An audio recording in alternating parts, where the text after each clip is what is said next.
أمتي فاستبشري مهما تكاثرت الجراح. মানুষকে কি করানো? পানি পান করানো। গরমের সিজনে অত্যন্ত গুরুত্বপূর্ণ একটি আমল, বিশাল বড় একটি আমল।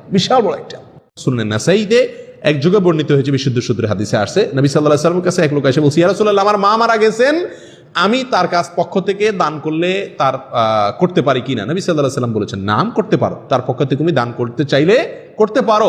তখন তিনি জিজ্ঞাসা করেছিলেন, আইয়ুস সাদাকাতি আফদাল, দান হিসাবে সবচেয়ে বেস্ট দান, সবচেয়ে উত্তম দান কোনটি? নবী সাল্লাল্লাহু আলাইহি ওয়াসাল্লাম তখন তাকে বললেন, সাকিয়ুল মা, মানুষকে পানি পান করানো। মানুষকে কি করানো? অন্যকে পানি পান করানো। এটা হলো দানের মধ্যে সবচেয়ে বেস্ট এবং উত্তম দান। তো এই হাদিস থেকে আমরা বুঝতে পারলাম যে অন্যকে পানি পান করানো এটা উত্তম দানের একটি। অতএব এই গরমের সিজনে, গ্রীষ্মের সিজনে পানি পান করানোর প্রয়োজনটা বেশি দেখা যায়, বিধায় আমরা এই আমলটা করতে পারি যে গ্রীষ্মের সিজনে মানুষকে কি করতে পারি? পানি পান করানোর ব্যবস্থা করতে পারি। এবং এই আমলটা প্রসঙ্গে সালাফ, পূর্বসূরি সালাফ সালেহিনের অনেক বক্তব্য পাওয়া যায় মানুষকে পানি পান করানোর গুরুত্বের বিষয়ে। ইমাম কুরতুবী রহমতুল্লাহ আলাইহি, বিশ্ববিখ্যাত তাফসীরে কুরতুবীর লেখক, তিনি বলেছেন, আল্লাহর সবচেয়ে নৈকট্য অর্জনের যে কয়েকটা উপায় আছে তার ভিতরে একটা হলো মানুষকে কি করানো? পানি পান করানো। আমরা সবাই সহিহ বুখারীর একটা বিখ্যাত ঘটনা জানি। বনী ইসরাঈলের এক মহিলা পাপিষ্ঠা ছিলেন, জেনাকারিণী ছিলেন এবং অনেক বেশি অপরাধী ছিলেন।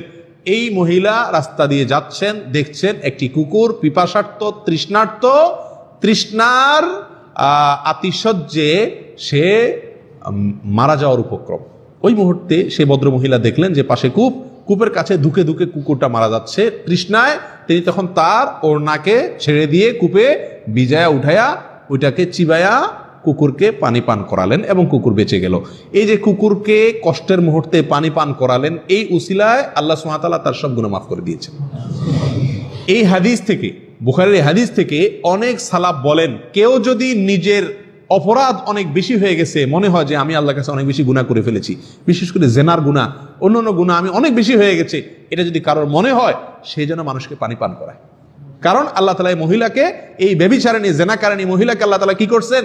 ক্ষমা করেছেন। কিসের মাধ্যমে? এই পানি পান করানোর মাধ্যমে। এই আমলটা আমাদের সমাজে নাই বললেই চলে। আলহামদুলিল্লাহ, আমরা যারা সৌদি আরবে আছি, মধ্যপ্রাচ্যে আছি, আমরা জানি মধ্যপ্রাচ্যের মানুষ কিরকম একজন আরেকজনকে পানি পান করার জন্য অস্থির হয়ে যায়। গতকালকে না আজকে দুপুরে আমি গাড়ি স্টার্ট দিয়েছি, মাত্র বের হবো, অফিস থেকে বের হই, এক লোক এসে আমাকে মানে একরকম জোর করে একটা ঠান্ডা পানি এসে দিয়ে গেল। আমাকে না, শুধু আশপাশে যারা আছে সবাইকে দিয়ে গেল। বুঝলাম যে সে কার্টুন নিয়ে ঘুরতেছে পানি দেওয়ার জন্য। প্রিয় ভাইয়েরা, হয়তো আমরা অনেকে বলবো যে অ্যারাবিয়ানদের পয়সার অভাব নাই, এই জন্য এরা এত দিচ্ছে, আমার দেশের মানুষের পয়সার অভাব।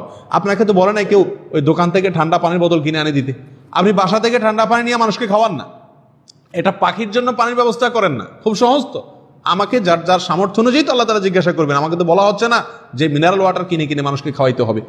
আমি তো বিভিন্নভাবে মানুষকে পানি পান করাতে পারি। প্রিয় ভাইয়েরা, পাবলিক প্লেসে এদেশে আমরা জানি যে রাস্তাঘাটে বিভিন্ন জায়গায় পানি বিতরণ করা মানুষের একটা শখে পরিণত হয়ে গেছে।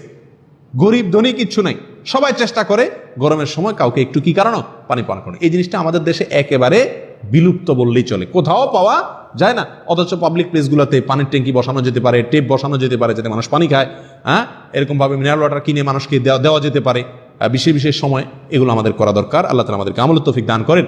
আমরা পানির জন্য, মানুষকে পানি পান করানোর জন্য স্থায়ী একটা ব্যবস্থা আমাদের দেশের সাথে যেটা সামঞ্জস্যপূর্ণ, উপযোগী, সেটা করতে পারি। হলো যে টিউবওয়েল করা। যে সমস্ত এলাকাতে টিউবওয়েল নেই, সে সমস্ত এলাকা মানুষকে আমি কি করে দিলাম? টিউবওয়েল করে দিলাম। গরমের সময় শীতল পানি মানুষ খাবে আর আমি সওয়াব পেতে থাকবো ইনশাআল্লাহ। আল্লাহ তাআলা আমাদেরকে সকলকে তৌফিক দান করেন। বিশেষ করে এই গরমের সিজনের একটা অন্যতম আমল হলো কি করা ভাই? মানুষকে পানি পান করানোর চেষ্টা করবো তো ইনশাআল্লাহ। আল্লাহ তাআলা আমাদেরকে তৌফিক দান করেন। يا أمتي فاستبشري مهما تكاثرت الجراح.